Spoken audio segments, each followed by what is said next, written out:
You may start, Alka. Okay. Welcome, everyone. I'm Alka Patel, professor in UCI's Department of Art History and the PhD program in Visual Studies, specializing in the art and architecture of South Asia and the Islamic world. I'm deeply grateful to the UCI Humanities Center for supporting this new In Conversation series titled Ideas with Impact, bringing university faculty together with professionals from other fields. Its principal aim is to highlight the manifold ways in which humanistic research meets today's global challenges. The series' current format of less formal conversation is meant to draw in specialists as well as those generally interested in the series topics. Initially, I and Dr. Amanda Swain, Executive Director of the UCI Humanities Center, had envisioned Ideas with Impact as a once quarterly series, but it quickly transformed into 5 events just this academic year, attesting to my UCI colleagues' encompassing consciousness and the wide relevance of their work.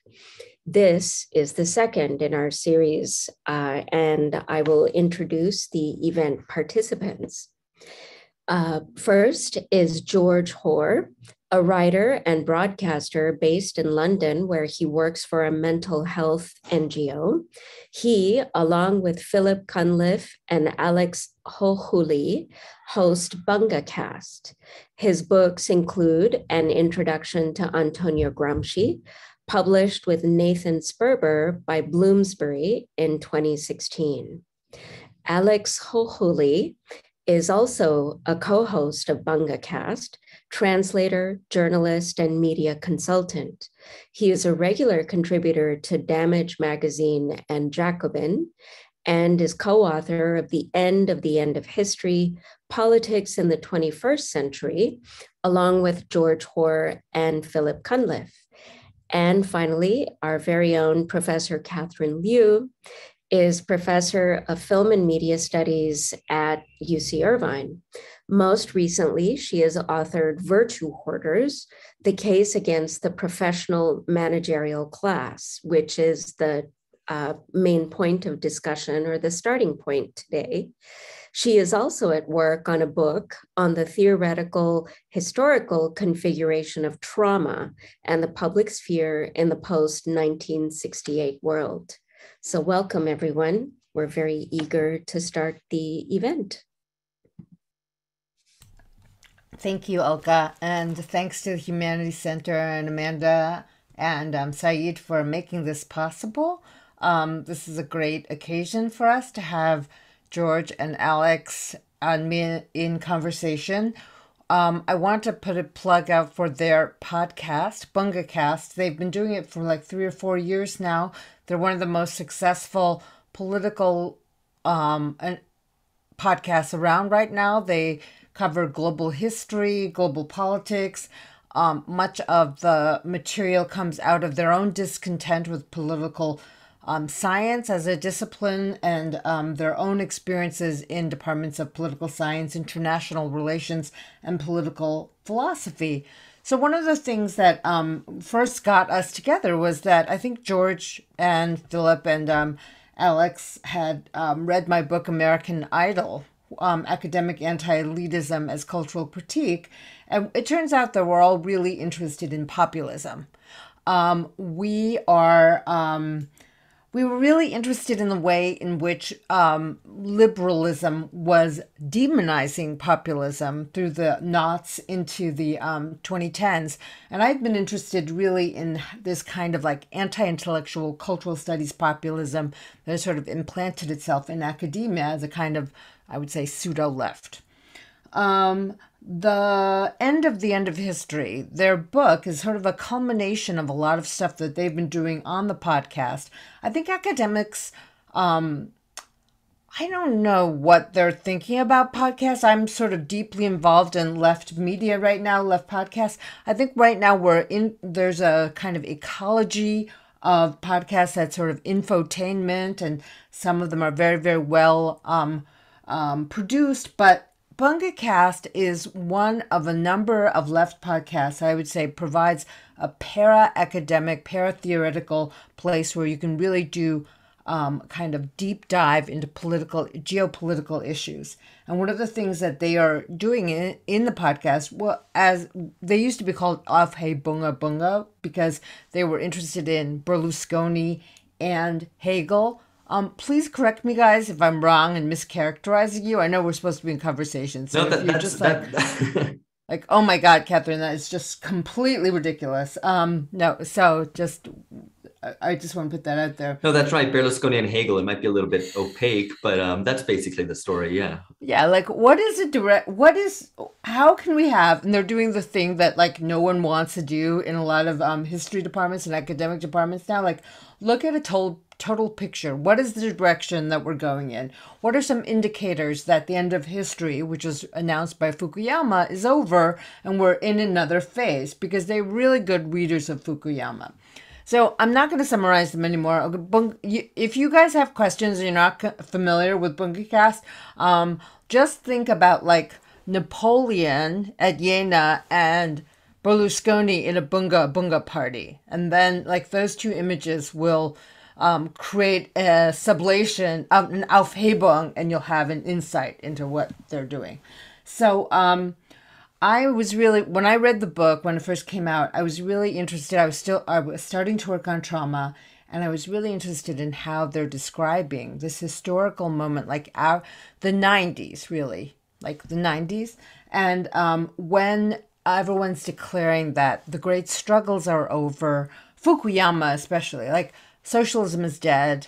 And I saw this and their historicization is a really powerful way of saying like the projection of the end of history is really the end of the class struggle.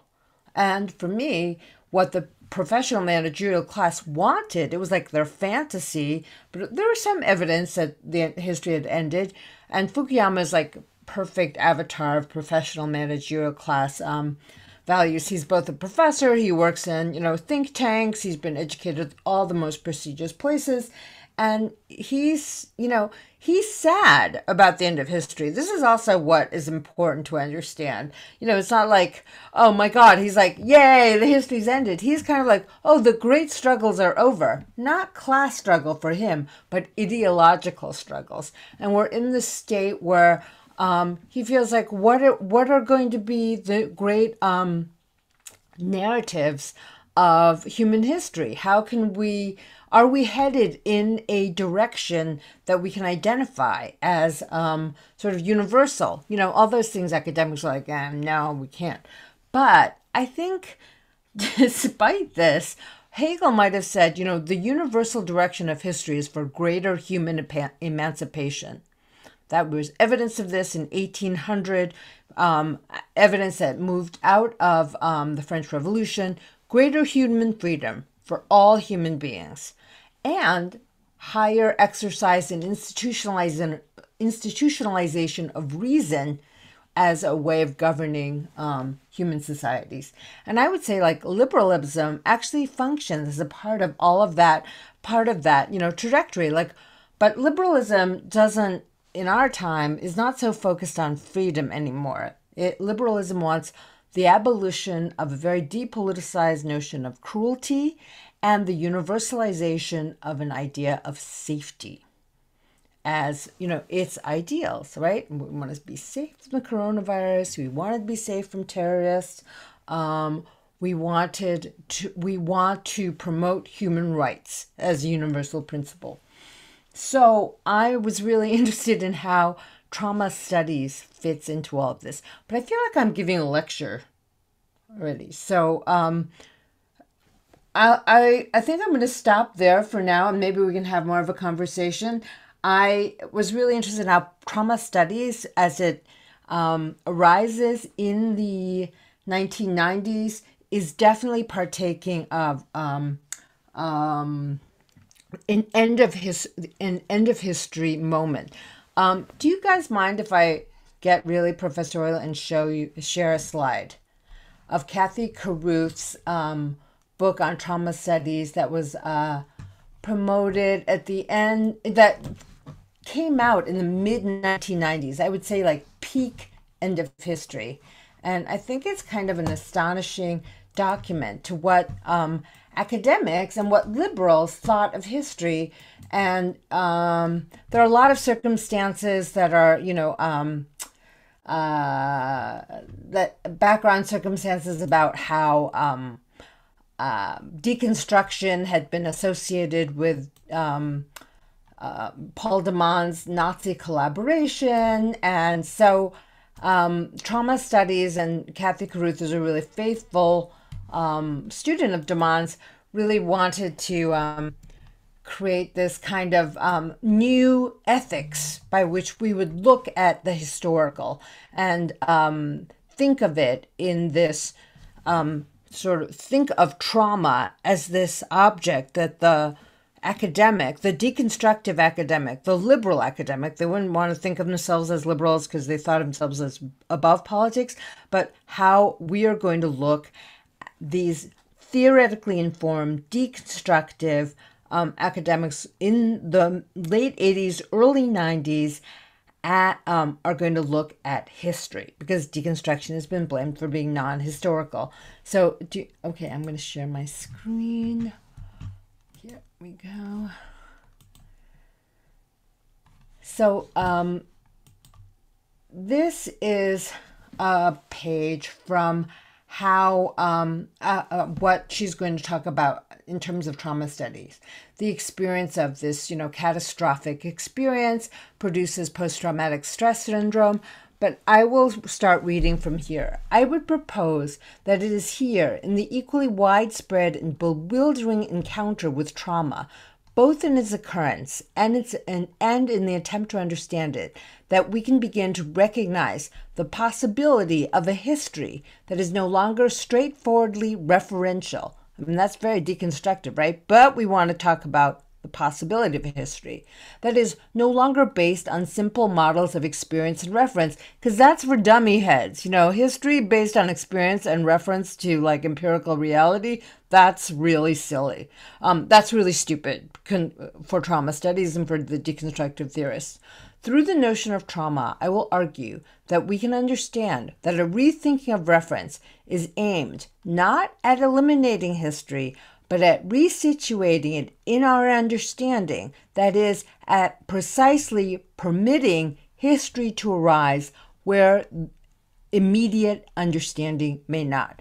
Now, that is one of the most obfuscatory but fascinating enunciations of the impossibility of approaching or understanding history and the aporetic, relationship of the deconstructive intellectual or academic with regard to trauma. So trauma, impossibility, the vulgarity of immediate understanding, all of these things are mobilized in this text about trauma and literature from 1996. And I feel like the straightforwardly referential idea of history is this attack on history itself, so that there will be no more instruments, dialectical, archival, to understand it, except for this textual reference to historical trauma, which for trauma studies was really privileged as the Holocaust. So I'm going to actually stop there, but I just want to say one thing about PTSD and post-traumatic stress syndrome and how important it was in 96. It was definitely associated with totalitarianism, and totalitarianism was, by this point, at the triumphal moment at the end of the Cold War, associated with socialism and fascism. So the Holocaust and the collapse of the Soviet state were kind of like similar events in this history that eluded our immediate understanding. And for me, George's, Philip's, and Alex's continued work in their podcast about the sort of post-political depoliticization of history and then history's return has been really, really important to me. Okay, so I've really gone on, and I'm going to be quiet now. And you guys didn't interrupt me or say anything, so I'm going to pass it to George first, or Alex? I think I'm going first. So thanks very much, Catherine. And thanks for that discussion of our book. And thanks to the UCI Humanities Center as well for making this possible. Just to make a call back to Catherine's introduction. I mean, yeah, us as a podcast, we've seen Berlusconi riding in on his horse as an avatar of the end of history. And though Berlusconi isn't someone who indulges in sharing his own trauma, that's not his bag. He wants to sell himself as a fun, dynamic, successful, and sexy kind of guy. There, you can already see an element which that Catherine touches on in her book, in Virtue Hoarders, which is a breakdown of public and private and the flaunting of supposed private virtues as political factors, right? And so Berlusconi does that very well. And if you aren't very familiar with Berlusconi, just think of Trump. Basically, Berlusconi was Trump 20 years earlier. So to get started, actually, I wanted Italian style. Italian style, yeah, but maybe Trump is a bit Italian. Anyway, that's a conversation maybe for another time. What I want to do here is firstly just say that Catherine's book has been very helpful in pulling together several pieces that we lay out in the end of history, as well as adding a huge amount of color and depth to aspects that are in our book that concern the middle class socially, as well as the left politically. So what I want to do in kind of trying to stand Catherine's Virtue Hoarders and our the end of history up against one another is to discuss the PMC, the professional managerial class, in three historical phases, kind of following along the periodization that we propose in our book. So basically the post-war period until 1989, or let's say the Cold War period, 1989 until 2016, which is the real end of history period. And then 2016 until today, which we call the end of history. So the PMC, I think as it was conceived and as Catherine discusses in her book, was seen as often a junior partner of the left, part of a kind of progressive alliance between the liberal middle class and the working class.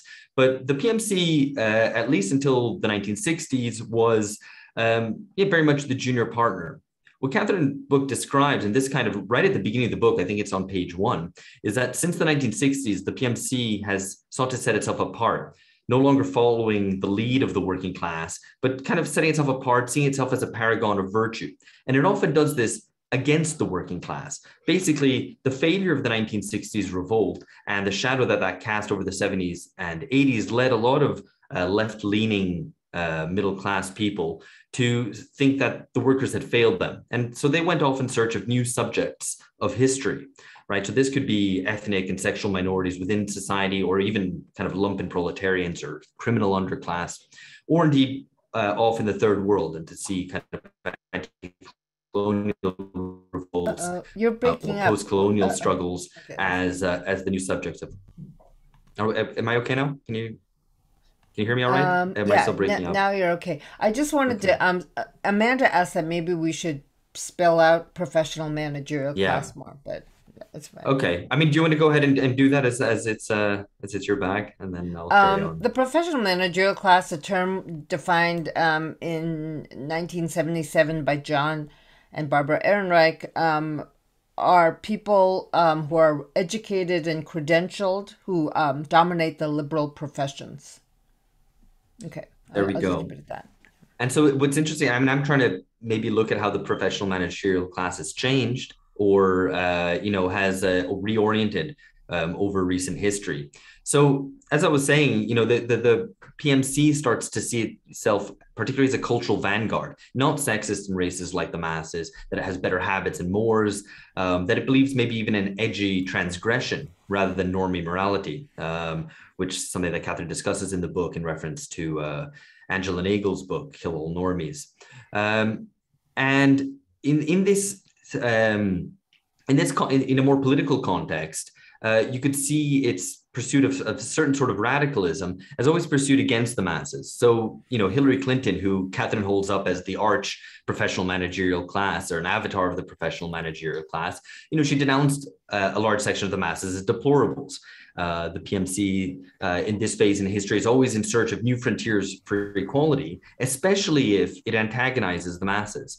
And we can see, for example, certain activist concerns today, for example, around trans politics. And I know I'm stepping into a hornet's nest. I'm not sure if that's the right metaphor, but I am, where whatever you might think specifically of the kind of trans issues, a lot of trans activists seem to find a lot of purpose in the fact that their reconceptualization of gender or the attempt to transcend the traditional understanding of the gender binary, the fact that that might antagonize a lot of people is an actual selling point rather than something to be overcome, to try to win people over. And so that kind of form of political practice of the PMC is often set against the masses rather than trying to pull the masses along in its political project. Okay, so what happens at the end of history? What happens as of the 1990s? Catherine's already referenced the sort of end of class antagonism, the end of naked class confrontation, you have the decline of trade unions, less working class participation in politics in all levels of politics and public life. And this allowed the PMC, which at this stage had grown and metastasized along with the growth in so-called jobs like symbolic analysts, the growth of academia, of the third sector, of NGOs and so on, of foundations, that the PMC kind of now is able to stand somehow on its own 2 feet and become this truly post-historical class. It could ignore real conflicts. It doesn't really believe in interests. It doesn't have any great revolutionary goals, as the old working class maybe once had, nor does it share the conservative imperatives that the big bourgeoisie has. What the PMC seeks to do, and this is something that Catherine outlines very well in her book, is basically an aim to perfect capitalism and to perfect it through its adherence to progressivism. So this is a world without material interest. For the PMC, there's only a hierarchy of knowledge. You have those who know, those who are educated. The PMC are characterized by having passed through institutions of higher education, and those who don't, which is to say the masses at large and populist politicians who played to their prejudices, as the PMC. I just want to interrupt and say, it's all there in the Carruth literature and trauma book, because there are those people who expect the immediacy of history, and then there are those of us who understand trauma and the aporetic nature of the historical. And so what you described there is a perfect example of this kind of obfuscation and then expertise that happens almost in the same gestures. And that obfuscation is often, I don't think that the PMC are thinking of themselves self-consciously as a class. In fact, it's very much the opposite. In this new world of the 90s and 2000s and 2010s even, where class has been evacuated from the scene, the PMC itself sees itself as universal. It's now outside history. It can then just dedicate itself to better management. So ensuring meritocracy is honored through equality of opportunity, and in seeking distinction for itself. So that's maybe through ethical consumption, for example. Again, here we see this element of the breakdown of public and private that I referred to just a second ago, where in this world of no more of a lack of grand ambitions, grand projects, no idea of social development, let alone revolution, the PMC's private sphere and its habitus takes on ever greater importance. So the middle sections of the middle chapters of Catherine's book are very much about, what the PMC eats, how it shops, how it raises its kids or its exercises, and how that's taken as public virtue rather than mere private preferences, which is what they actually are. And they're used in that exercise of public virtue as a way to chastise the masses. But again, because this is a world where class is no longer discussed, class no longer figures, the PMC themselves don't see what they're doing as forms of class domination. It's really just them being more advanced people as against the backwards people. Okay, so to round this out, what happens when the end of history comes to an end, right? So this is, in our book, we discuss this primarily as a moment in 2016, where the unresolved contradictions of the 2008 global financial crisis come home to roost. And they come home to roost in the US through the election of Trump and the rejection of managerial technocracy that he represents, and in the UK through Brexit and the rejection of the European Union and this sort of distant form of authority which is undemocratic and somehow alien, right? But of course, the end of history is in some ways a more universal thing than just the US and the UK, but they're so clearly expressed in 2016 in the US and the UK that's what we spend a lot of time talking about. So what happens as a consequence of these political splits is that the way I would put it is that you have a politicization and a radicalization of the middle class, and the middle class kind of splits. And so on the one hand, you have the PMC that I've been talking about, the professional managerial class, which is more liberal, more technocratic, more managerial. And on the other hand, you have the threatened old middle class or petite bourgeoisie, the lower of small business owners who are often more populist, more right wing, and maybe don't have the same adherence to credentialization that the PMC has. They're more oriented to the market as against the PMC, who are more oriented to institutions and the state. A lot of what has happened, I think, in the past couple of years is that the end of history meant or was meant to mean a return of politics to the scene. So after politics had been pushed to the sides and everything was about consensus and about finding the correct technical responses to social questions, suddenly antagonism returns to the scene. But what's happened is that a lot of that antagonism has been channeled into a culture war.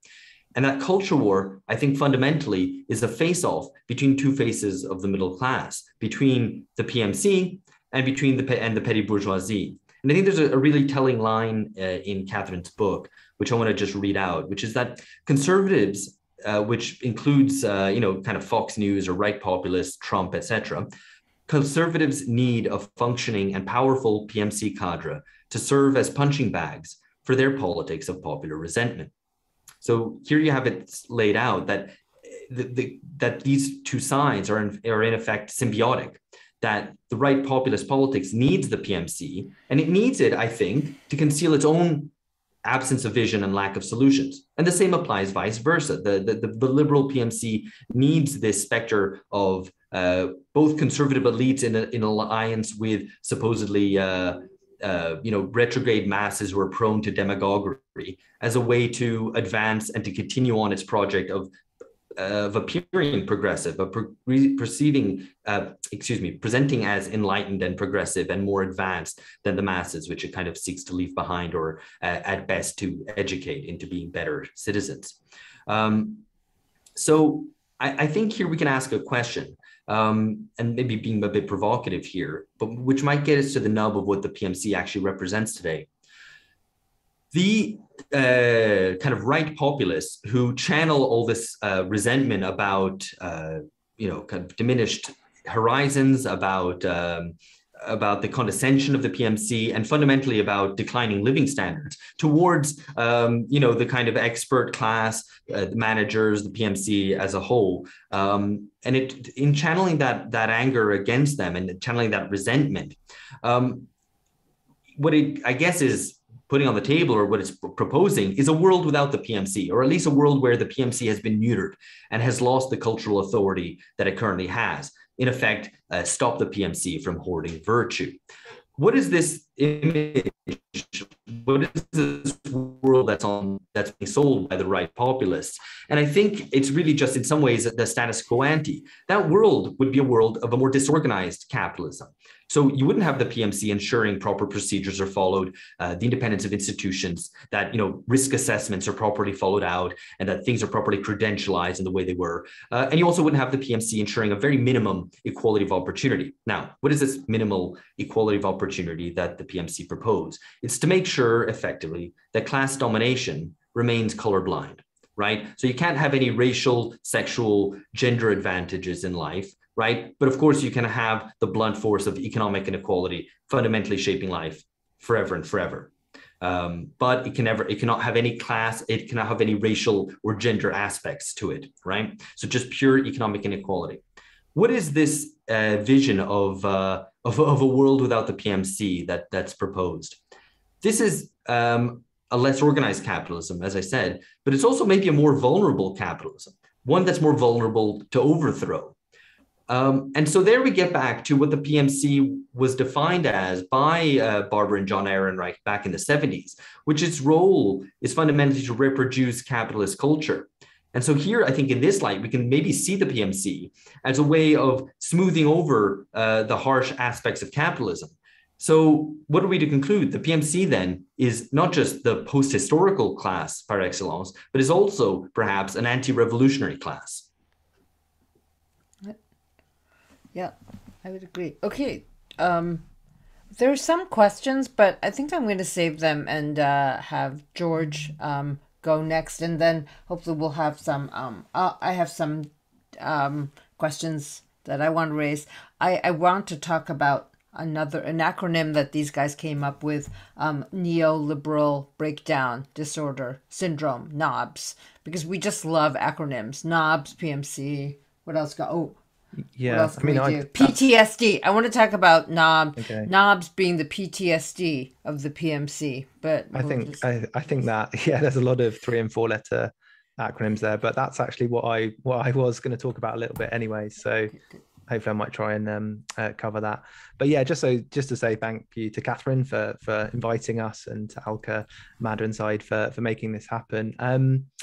I think this, we've been having this conversation, Catherine, you might remember April 2019, I think it was, recording an episode of the podcast on postmodernism, which I think was a really interesting one, and live in Southeast London. So yeah, great to be continuing this internationally across Zoom.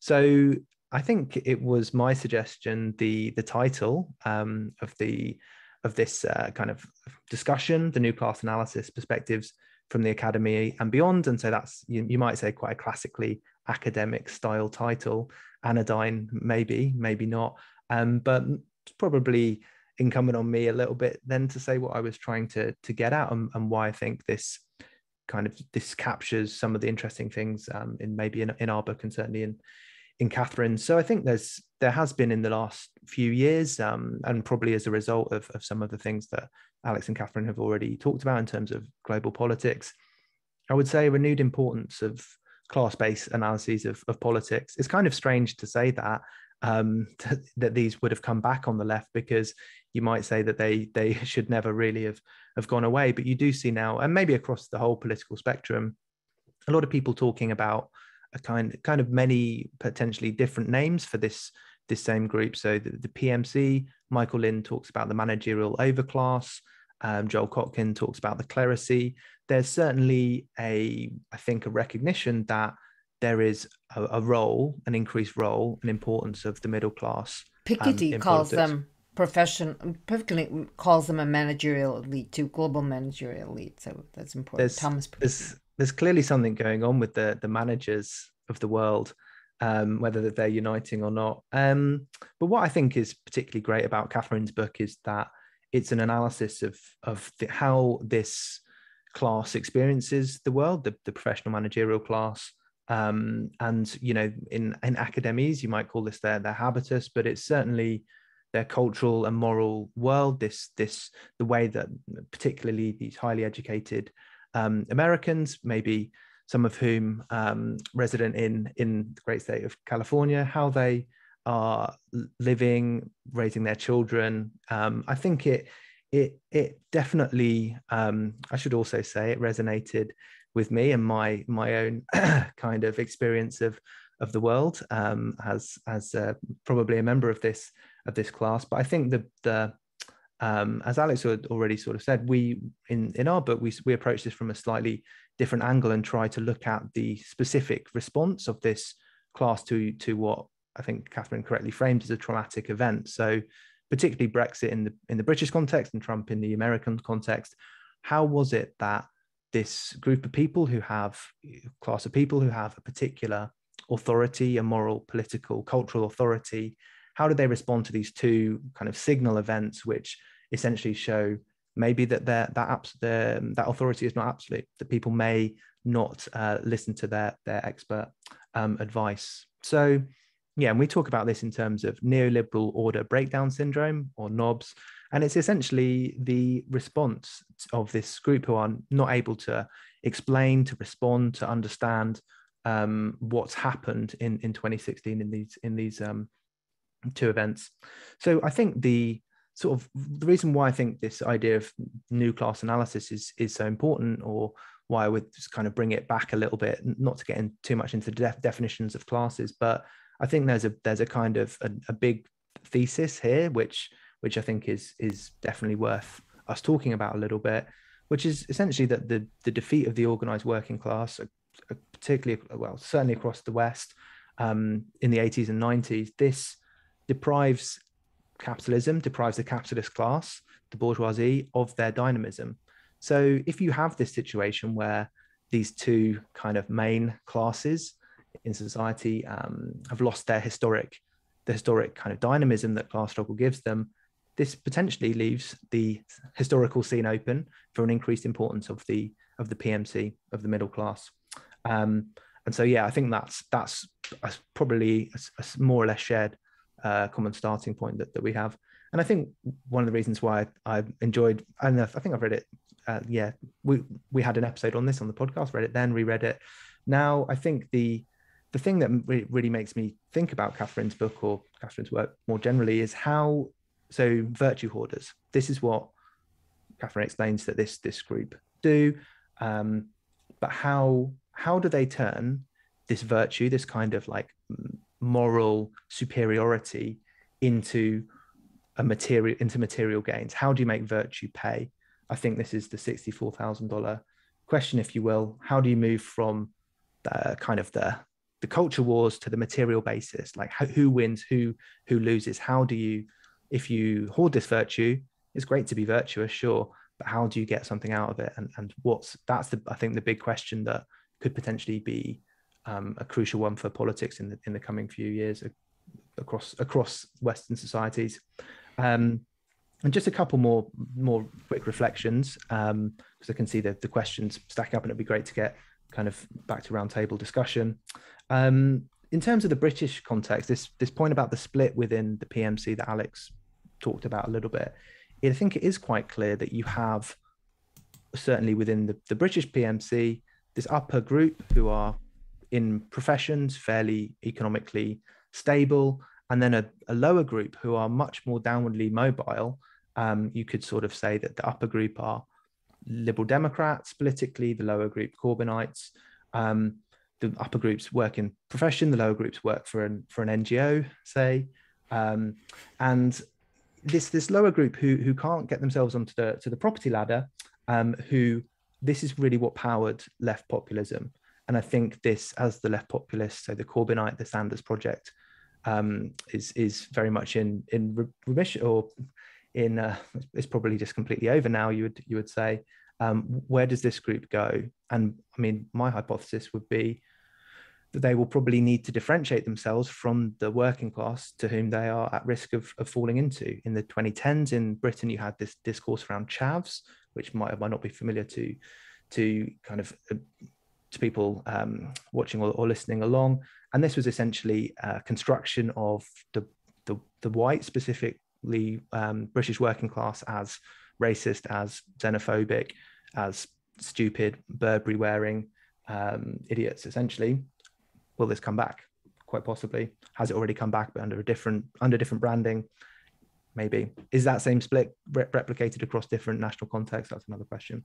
But I guess probably the big question here is, if we all accept this, what Catherine's already talked about and from our book, and I think some of the key points of her book, that the PMC is certainly playing a political role of either direct or indirect opposition to working class interests. What do you want to do about it?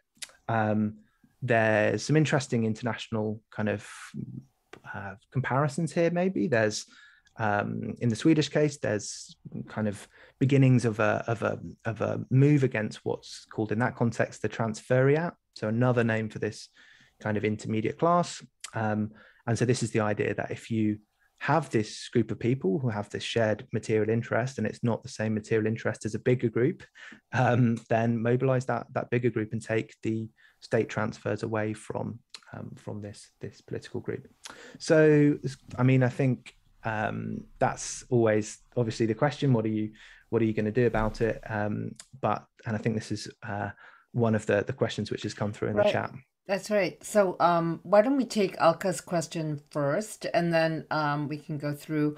So Alka asks, so what would be the way forward, as if we could rid ourselves of the foil of PMC populism? If we did rid ourselves of the foil of PMC populism, there would be a vacuum. And I think this kind of goes back to what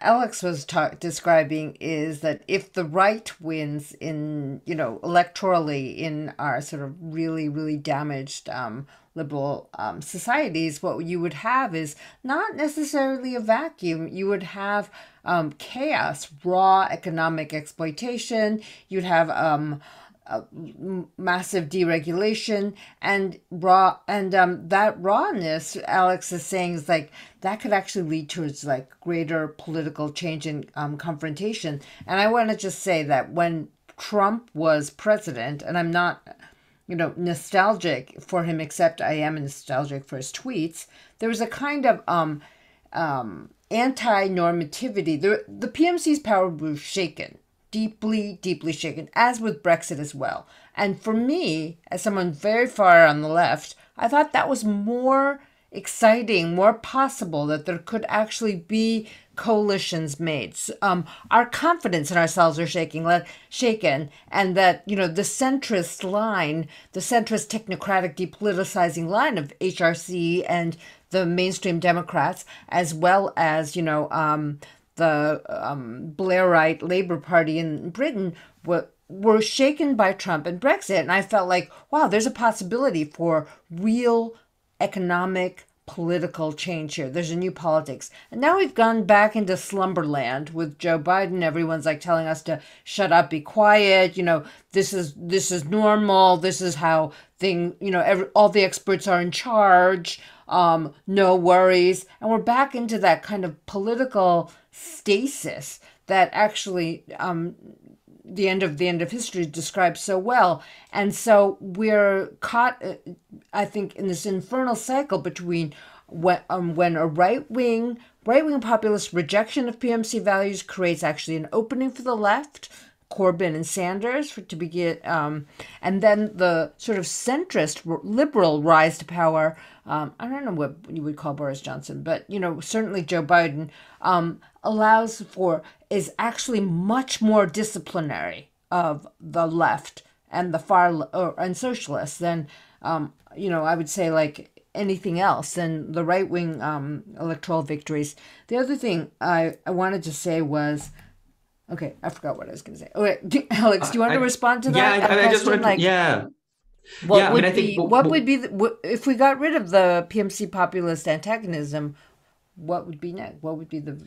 Yeah, I think what's interesting, what you've hinted at there, is that what you're already seeing is something that Chris Bickerton calls techno-populism, which is a fusion between technocratic managerialism and the populism that we've seen challenge technocracy over the past decade. Really, you could call the 2010s the populist decade, and you can see Boris Johnson doing that. Joe Biden to a certain extent as well. Joe Biden represents basic continuity with the Trump administration, in my view, and so you can see there even the kind of centrist Democrats being able to be flexible and incorporate certain populist messaging, certain populist policies or approaches as a way of like reconstituting their authority. And you can see, like, I think the example in the UK is probably most clear, where Boris Johnson is able to kind of shed the more, like, let's say, neoliberal aspects or Thatcherite aspects of the Conservatives' policy to become more, I don't want to say welfarist because that'd be too grand, but to a certain extent try to win over sections of the working class, which always used to vote Labour, by offering them greater support or maybe greater, try to rebalance regional inequalities, for example. That's not happening here in the United States. Like it's more cruel than you could possibly imagine. It is, but you do have like the Biden administration spending a lot more than it did previously. So I'm not saying that that's like some great response to some great social demand, but there is an aspect of kind of, the cash transfers coming in and people kind of, being like, okay, well, at least they're giving us something. I think populism has forced the technocrats, to put it this way, to at least respond and take into account popular anger in a way that for the past 30 years, they've been able to just completely ignore it. Oh, you're you could, you could say that, in fact, the populists forced the technocrats to kind of stage a bit of a striking back. You could say the wider political context here of COVID, this is very much a restoration the power of technocracy. Like I think it's difficult to argue with that. We are currently in a across the world in societies where the expertise, particularly medical expertise, is having a real social and political real force. And it really like creates this kind of moralizing divide too. And we've seen this, I wanted to call like everything like mask hoarders, vaccine hoarders, quarantine hoarders. Like people really, really are divided along whether or not you're obeying the mandates and whether or not you have skepticism. And if you do, then you're like a crazy, nut job who, is questioning COVID policy. So questioning COVID policy right now is like going to push you to the. I can't even say it because I'm in a university setting. I would say that the whatever you think about the actual the rules themselves, that certainly the kind of the cultural status and the like medical experts today are household names. I mean, that if you had said that 5 years ago, that would have been quite surprising. But now it's and I think it is correct to link it to the structure of the conflicts that we've had in the intervening period, because it is ultimately where does that authority come from and where does the political power come from? So, and I think that. Sorry, George. No, I was just going to say that, your point I think is absolutely right about it being an attempt at restoration. I guess the question is, and maybe kind of looking at what Alka was sort of asking in terms of what next, is that there might be an overreach, right? Might be an overreach from the technocrats. And we're already seeing a lot of resistance to that in Europe. And even if it doesn't lead to revolts, what it's leading to is a greater social fragmentation where the basic question of knowledge puts into question, right? So large swathes of the people just simply do not believe what the message that they're told anymore about, about science or whatever else, about epidemiology and so on. So I think, in 2022, there is going to be punishment of the democratic alignment with with this technocratic authoritarianism. But I want to move on. Joanna Jaffer has a question. It's not really a question, so I'm going to say like.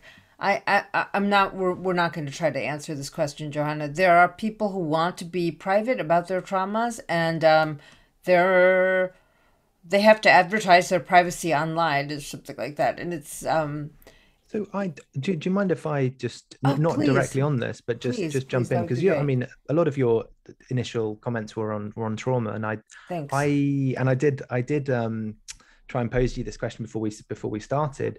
But I think it's a really interesting kind of lens through which to try to understand contemporary subject formation, if that's not too jargony a way to put it. Like, how do we understand who we are, essentially?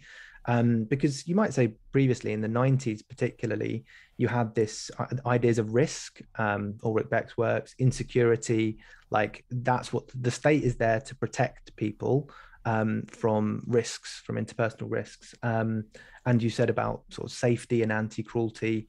I think this is where the idea of human rights comes in, and looking internationally, maybe even humanitarian intervention. But there's so Peter Ramsey's book, The Insecurity State, he says there's a difference between the vulnerable subject and the vulnerated. I think he specifically put that to make it difficult to say, the vulnerated subject. So the harm has already happened. So trauma is like the harm, it's not the harm that could happen, it's the harm that's already happened. So does this basically mean that, and so I didn't put this question to you fully before, so I'm kind of putting you on the spot here, Catherine, but do you think this like, if trauma is the way that we understand ourselves as subjects, is that possibility of the state protecting people, is it already defeated? It's already like the horse has already bolted, like the trauma's already been suffered, so you have to be restorative rather than protective? I don't really have that. That's a really interesting question. But I don't think that the state is about that the sort of liberal state and the liberal public face of trauma informed policies are about protecting us from ever having trauma. I think one of the things about this kind of vulnerability that is fetishized by the liberal PMC is that we're always already traumatized, right? And this kind of what the state wants to do is include trauma as part of its policy because we're always already traumatized. So rather than having this idea of, someone asked about Christopher Lasch, but the early Democrats, like, we're being very Eurocentric. This is what I'm trained in. I'm in a Western-based university. I'm sorry, but if you have other examples, please put them in the chat and educate me, school me. But the earliest forms of democracy had to do with a kind of civic virtue that had to do with both the notions of sacrifice of your self-interest, sacrifice even of your body, sacrifice of your personal well-being for the well-being of the state. That's like really important part of Athenian democracy, and that's like held up as our ideal. So that subject of Athenian democracy is not valorized because they are vulnerable. They're valorized because they're stoic, because they have a kind of civic virtue. Here, there's been this transformation, and I think it actually has to do with the end of history. I haven't thought about it completely through. Like, I think up until 1972, we probably had a really flawed, fucked up, patriarchal, repressive form of civic virtue where only really plain-spoken white men who sounded like your pilot on your last flight could operate politically. Now we want to include this account of trauma in our very subjects, and we're rewarded if we're rich and famous already for being able to publicize that trauma.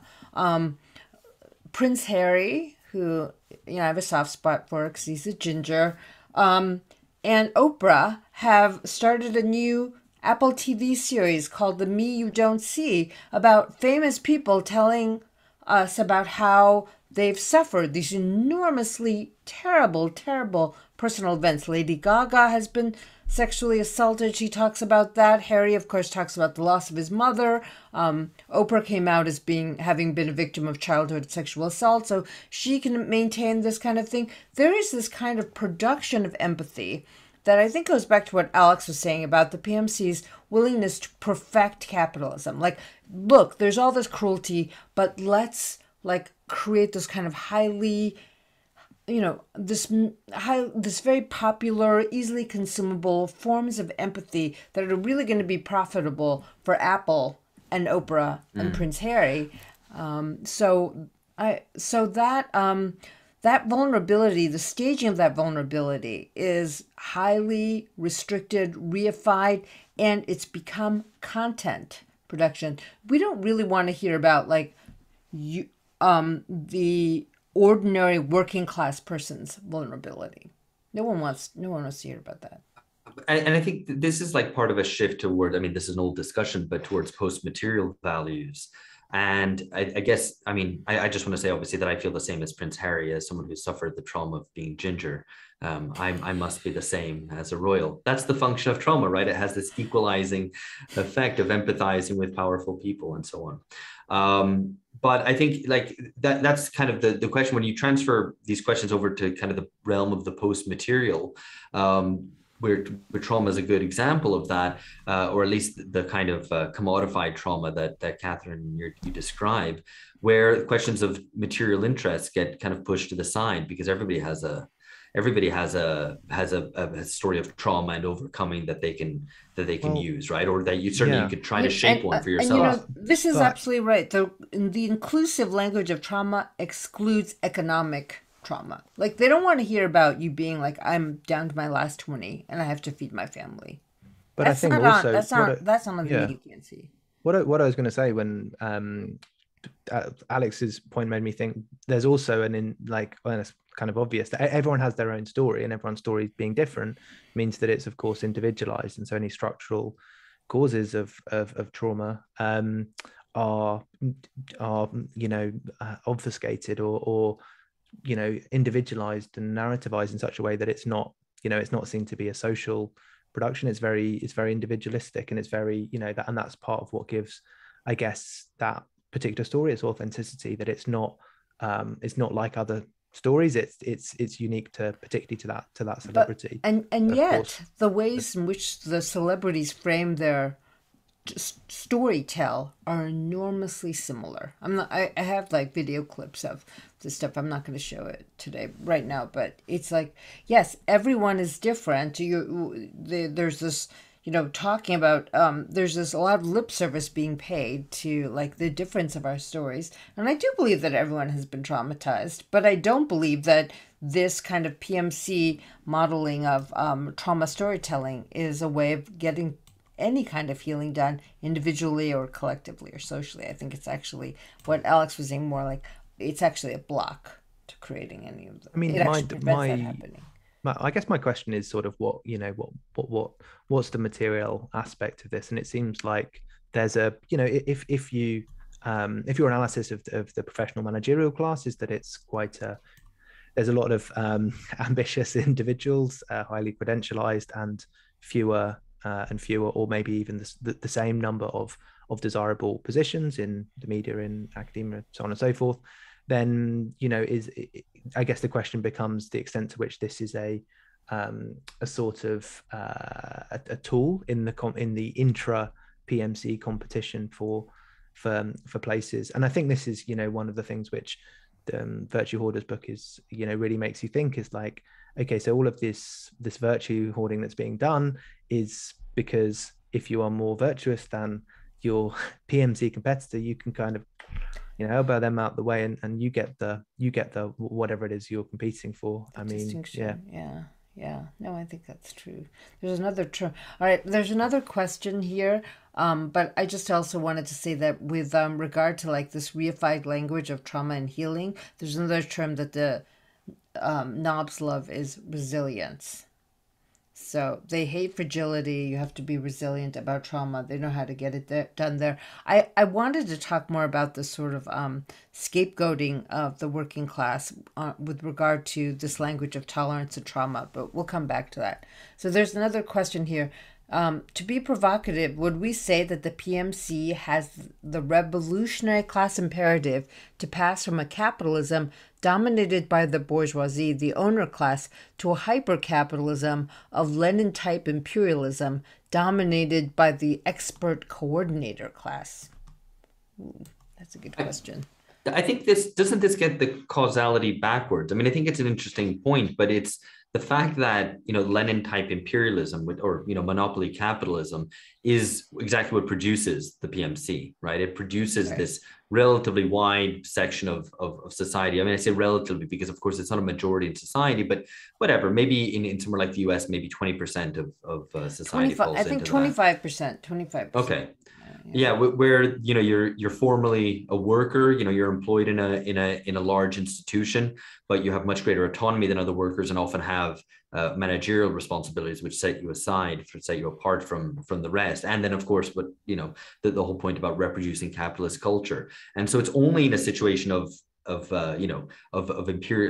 imperialism in that historical phase that you get this PMC becoming so important, and actually pushes to the side the authority of the traditional bourgeoisie who used to directly own factories. Now they don't. You have shares and things and so on. So the grand bourgeois, who owned a factory, could cultivate their taste in aesthetics. We don't see that anymore. That's gone. Yeah. Because people are not doing that anymore. Okay, but I did want to just raise something which is interesting, just in relation to the kind of anti-PMC thing, which is that people seem to hate. I mean, the kind of populist insurrection, as it is, hate the PMC more than they do the actual bourgeois, right? Than the billionaires, and that's something that's maybe worth exploring as a kind of to tack that onto the question. Yeah. Oh yeah. That is, we need to come back to that. Remind me to come back to that. But we've got another question here. Isn't Knobs or neoliberal order breakdown syndrome just another case of the culture of narcissism, in the sense that it seems to be about a class being completely and utterly unable to imagine different material interests and cultural preferences to their own? Yeah, I think this, I would kind of put it a different way. And I might, so let's see if I can kind of explain this clearly. I think the only way or it was an important aspect of the Brexit vote and Trump that all of the professional politics analysts didn't see it coming. You have two outcomes, and Like, it was such a shock.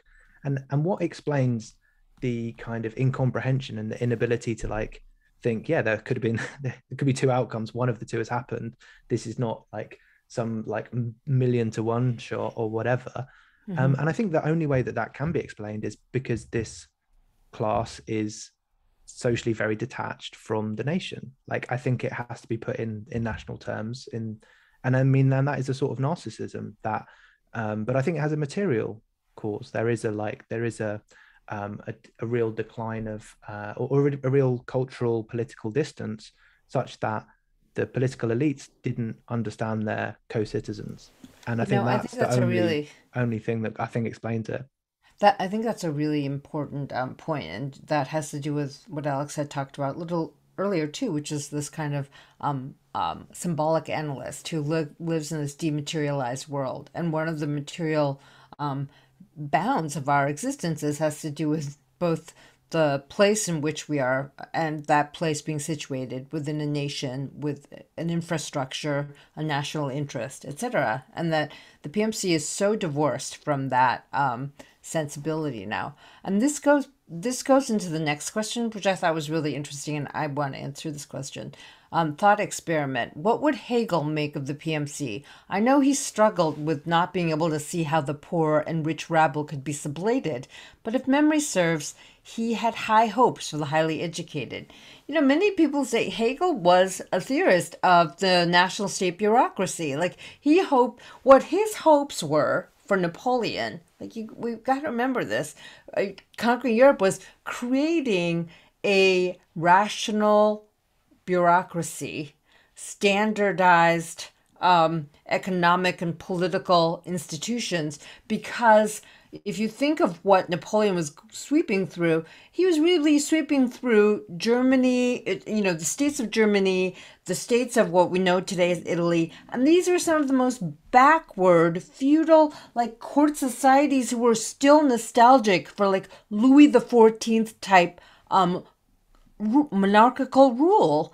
And Napoleon was sweeping through Europe for Hegel, destroying the institutions of this atavistic, really, really horrific Catholic, in many cases, bourgeois aristocracy. Like, he was bringing in modernity. So Hegel's thinking about modernity. Now, the PMC doesn't have to be reactionary. It is reactionary today. But as we think of like bureaucracy or state bureaucracies, or, that Bismarck eventually puts into place to redistribute economic treasures, you need good institutions. And I think Hegel understood that.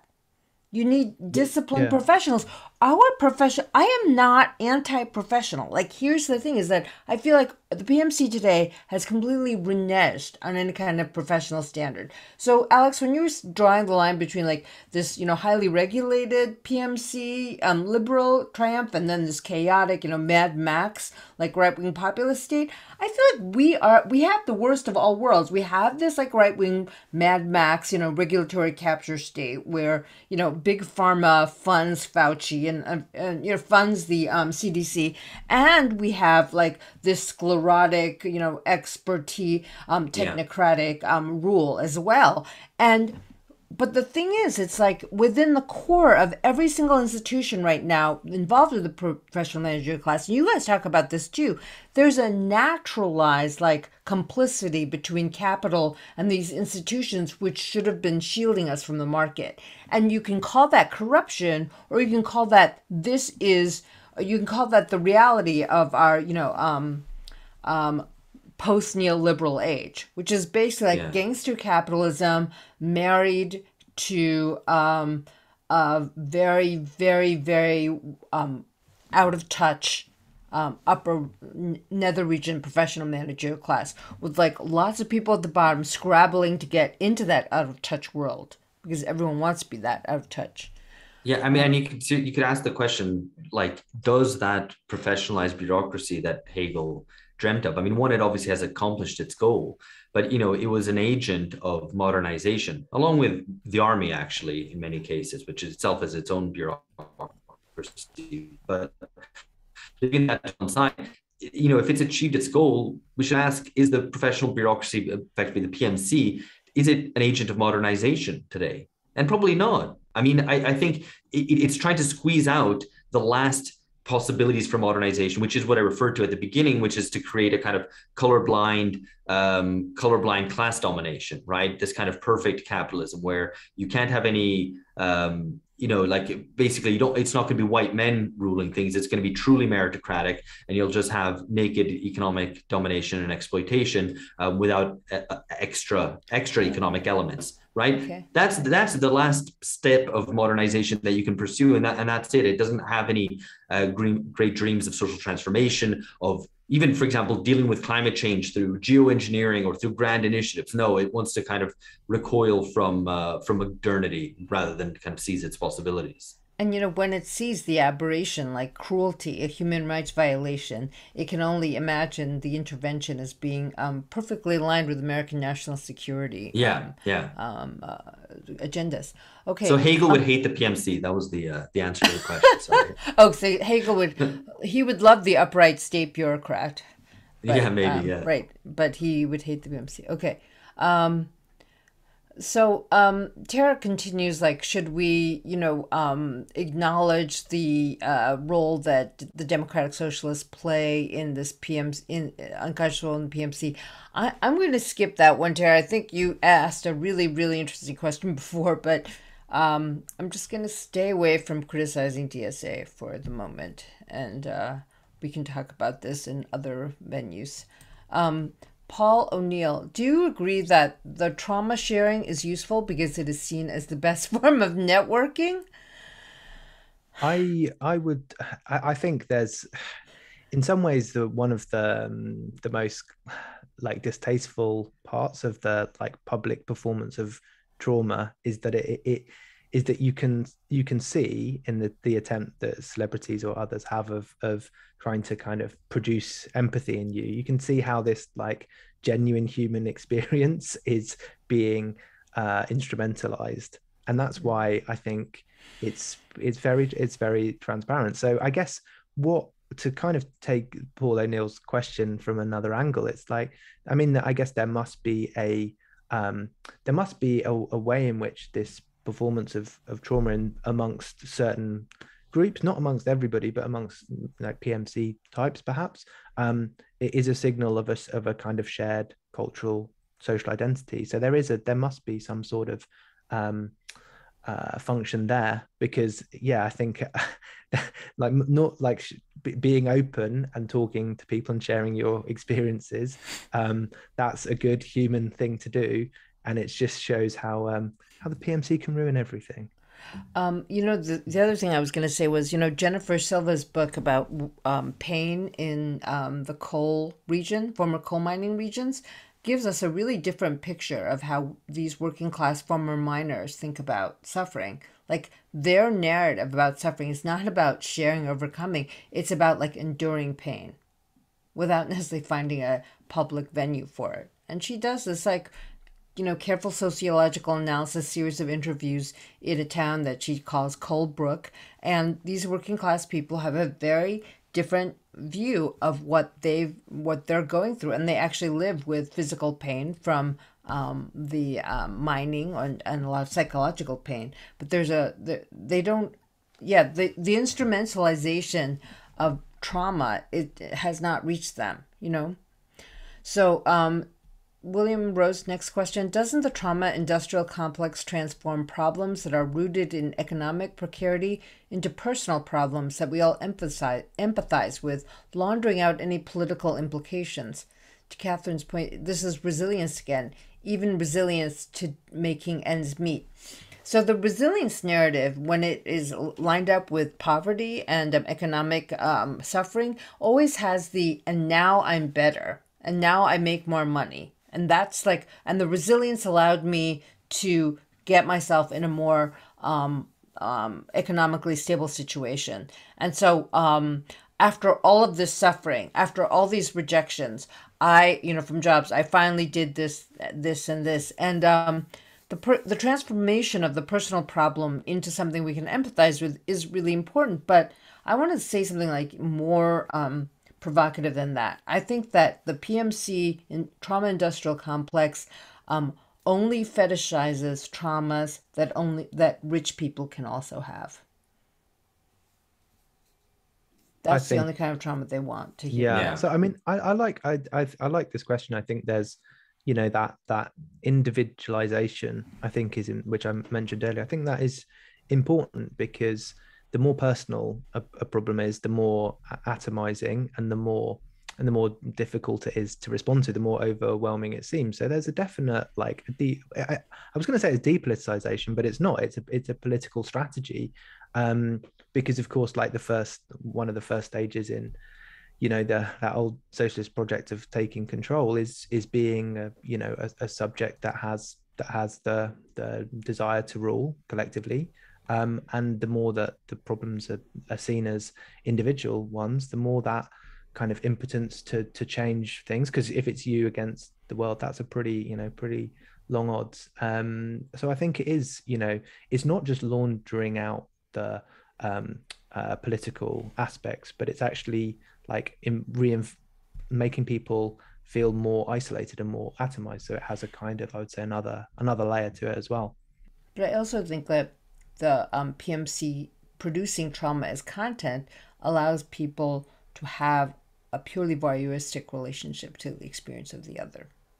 Like, oh, that's horrible. There are legitimately horrible things that have happened to people who are rich and famous, but we have this. But the thing about film studies and theories of the gaze is we are protected from what we're witnessing, and so it's a kind of entry into I'm just agreeing with you, George. Okay, so let me move on to the next question. This is really fascinating, but I wonder whether abstract discussions about the role that trauma, identity, fragility, and abuse play in discourse is really operating at the wrong register. Yeah, I think so. The point is that the whole paradigm of the personal as the political gives infinite latitude to those who want to derail political discussions. Totally agree. The question I have is not what is wrong with the discourse. I'm satisfied that it is terrible, but how do we actually respond when this shit is deployed and weaponized? I have been facing this in activism for 20 years, and I have still no idea how to deal with it. I don't know, but I definitely think this thing is about the use of this kind of very weaponized trauma discourse is about shutting down discussion. Well, I guess the question is whether solidarity is possible. Like whether the trauma is individuating and sufficiently individualized that you can't express solidarity because you haven't had that same experience with somebody, or whether you can, because I mean this doesn't answer this question at all. There's no easy response, but yeah, sorry, go on, Alex. No, I think in fact it often seems to be an opportunity for negative solidarity rather than solidarity, which is to say I'm struggling, so why should I care about someone else? You don't know what what I've been through. So you have no right to exactly. I have my problems, and this can be deployed in any sorts of measures. I mean, my answer to that would be to try to always enforce a division between public and private. Though maybe I'm not that old, but maybe it makes me look like an old. Don't worry, Alex. You're old at heart. You're old at heart, like me. That is just not operative in this world. Yeah, I'm happily so. But to say these are personal matters, I'm sympathetic. If we want to talk about it personally afterwards, that's fine. But it's just not something which is appropriate to a public discussion. Yeah. Yeah. You almost have to perform you have to perform this new etiquette, which is, I'm really sorry that happened to you, but what does it have to do with our discussion? And at that point, you're like basically Satan in these activists. So I'm not sure we've helped you out, Sam, but we don't have the protocols for preventing you from becoming Satan. We can just say that we have sympathy, we have solidarity with your plight there. We know how you feel. Eli Senich, I'm not sure that I get the causality backwards there. Oh, this was feudalism brought forth a bourgeoisie and capitalism. This is in response to Alex. Why can't advanced capitalism bring forth a managerial class that implements fuller imperialism? So I'm going to answer this question very briefly, and then we have to go on to another question, which is that I think that there's the structures were there in the British Empire to produce a class out of its work, out of the brightest members, most ambitious members of the petite bourgeoisie, and send them out to rule the empire. They would come back without, social status, but with capital. So this idea of creating a clerisy that would execute the functions of empire are actually very old. So I'm not sure I've answered your question, but there have been people who have said to me that I give too much power to the billionaire class, the capitalist class, that the PMC has actually exceeded the power of the capitalists, like with regard to like state pensions and things like that. And so this is what I think Eli is also saying, is that there's a possibility that the PMC is now displaced the bourgeoisie as a ruling class. But we've answered your question, Eli. I'm afraid this is not like a really satisfying answer, but we've got more questions and our time is limited. So I'm going to go on to Josh Kearns. What role do you see environmental constraints playing in the evolution of the PMC? PMC affluence is derived through economic globalization and isn't sustainable. It seems that economies will have to substantially relocalize in the coming years. Working class people fill many or most of the primary producer roles, e.g. farmers, mechanics, builders, that underpin the workings of the economy and actually make everything work, fix broken stuff. Do you think environmental constraints will force a reorientation of swaths of the PMC towards the working class and the essential parts of the economy? Can I go ahead? No, my answer is no, but yeah, you have a Yeah, I mean, I kind of agree. I'm not convinced that environmental constraints will impose themselves economically on rich world nations. Like, just don't think it's going to happen, or certainly not in the near future. I'm sure there's going to be some attempts to sort of, reshoring some and shortening supply chains in pursuit of resilience, maybe a different sort of resilience to the one that we were talking about before. But maybe there's some connection there, some and that emphasis on resilience. But I think fundamentally, most environmental politics as pursued by the PMC, that is, and it's important to remember, a class which is divorced from direct production, and who, if you're a consultant, for example, you're not directly involved in production, even in the public, even in the private sector. Much less an academic or someone who works in the culture industries and so on. Your world is consumption. And so the only conception of responding to environmental problems is not through some Promethean grasping of the possibilities that modernity provides, for example, building out nuclear power, but recoiling from consumption to limit consumption. And whose consumption is going to be limited? Most likely the working classes. So I'm very skeptical of a lot of the environmental solutions that are on the table at the moment, because they seem punitive. And won't make life actually better for people, and might not even really resolve the environmental crisis that we face. Well, a lot of our lefty friends, let me just say this quickly. Yeah. A lot of our lefty friends have said, that the environmental movement is completely dominated by PMC values. Like, when they talk about the environment, the last thing they're talking about is the working class. Like, they care more about the environment than about people. So the sort of saturation of PMC values within the environmental movement is one of the biggest problems we have today, I think, in terms of getting to really sustainable, renewable energy. I think I'm not sure I agree with the two of you in terms of the answer to this question. I mean, so my reading would be that environmental kind of attitudes, and maybe this is what you were saying just there, Catherine, is sort of one of the domains of virtue that PMC can hoard. So I think, to kind of answer Josh's question directly, environmental constraints will force a reorientation of swathes of the PMC towards the working class. Yes, I think this could very well happen if you change the word reorientation. And I think that is like a forcing downwards, because if environmentalism is, one way you could put it is an ideology of capitalism in retreat from production for whatever reason, whether it's like justified objective environmental constraints or not. But I think there is potentially a downward pressure, if there's a downward pressure on production, a downward pressure on the size of the PMC. And what will happen, some of those PMC they'll be forcibly reorientated. downwards into the working class. So I think maybe that's not the logic that this question was getting to, but I think there could well be, for environmental reasons, increased competition within the PMC, and some could well drop out and be downwardly mobile into the working class, I would say. Okay, well, that's interesting.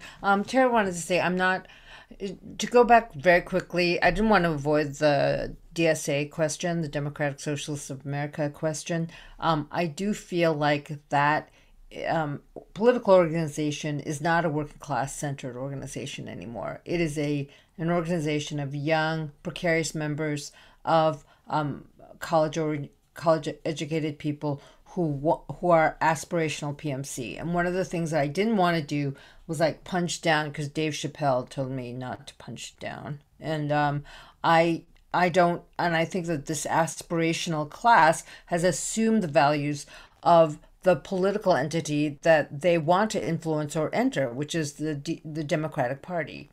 And that's all I'm going to say. It's an aspirational, it's a political entity that could be left, that could be working class oriented, but is not at the present. Although there are very good things happening within that organization. Its dominant ethos is one of aspirational PMC liberals. Sorry. Can I just jump in here really quickly? This Tara's question, best practice PMC intervention tips. It sounds like you're asking us to say if someone that is showing signs of being PMC, what should you do? Well, I think the first thing is to listen non-judgmentally to what they have. No, don't listen to them. I think that's in fact. We don't have that. Oh yeah, everyone wants best practice. Make jokes. Start cursing a lot. I don't know.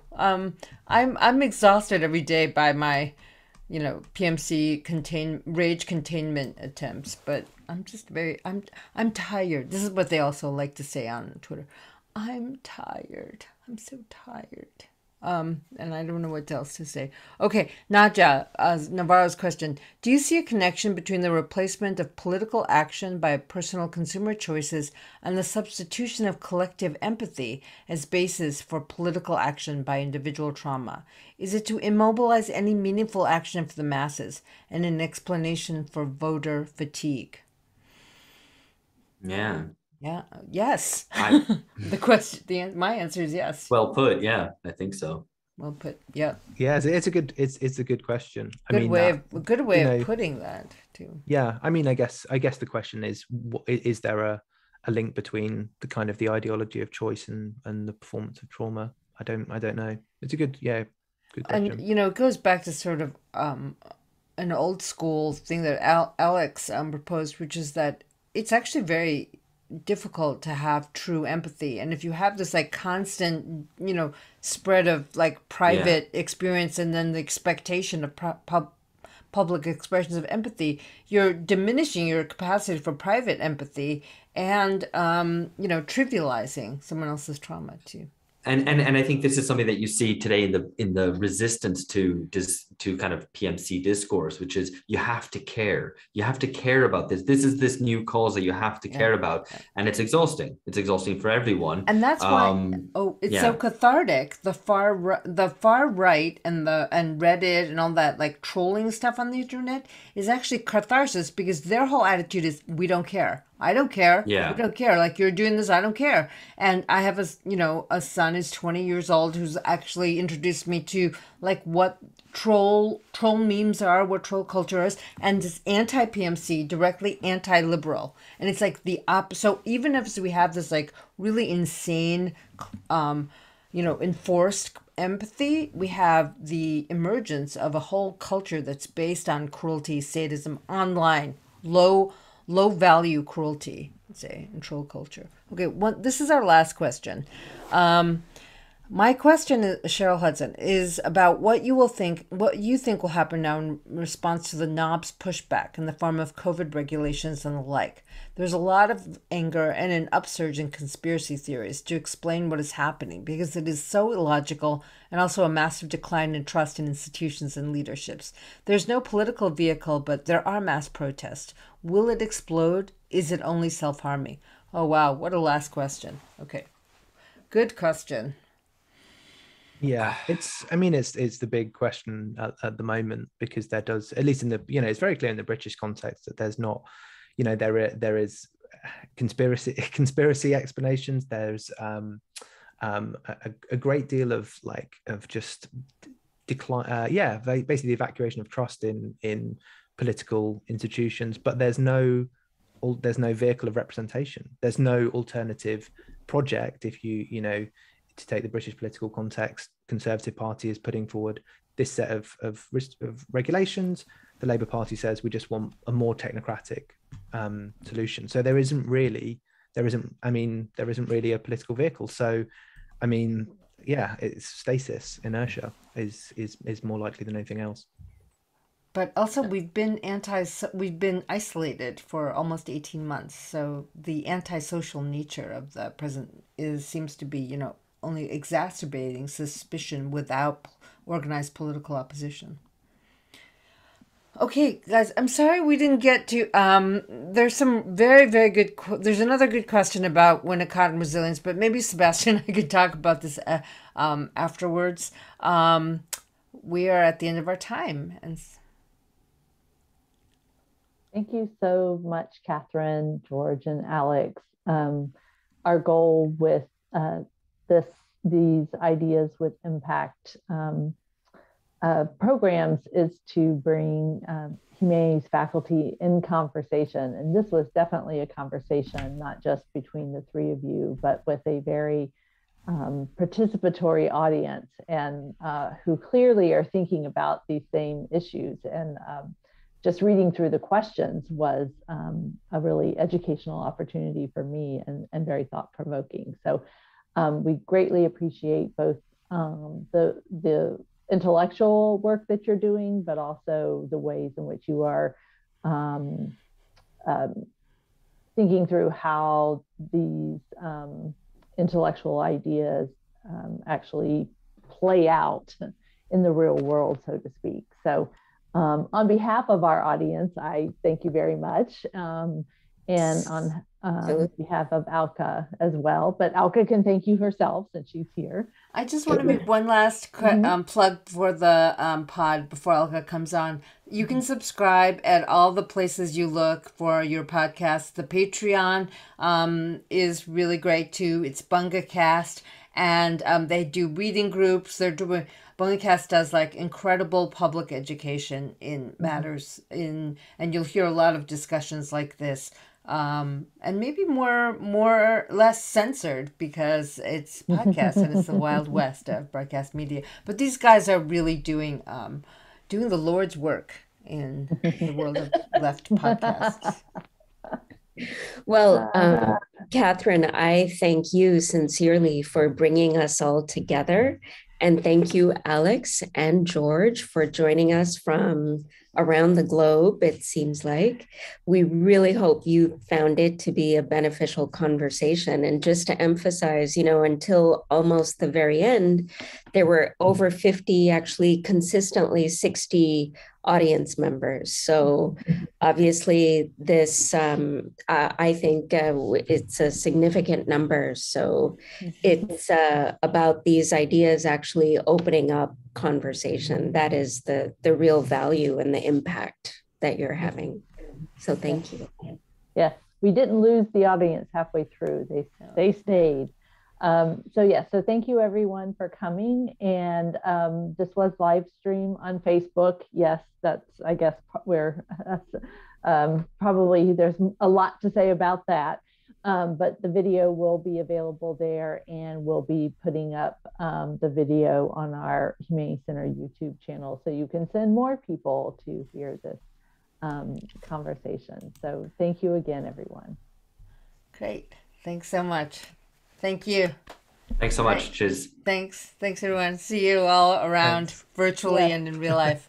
Yeah. Bye. Okay. Bye. Thank you. Bye, guys. Bye.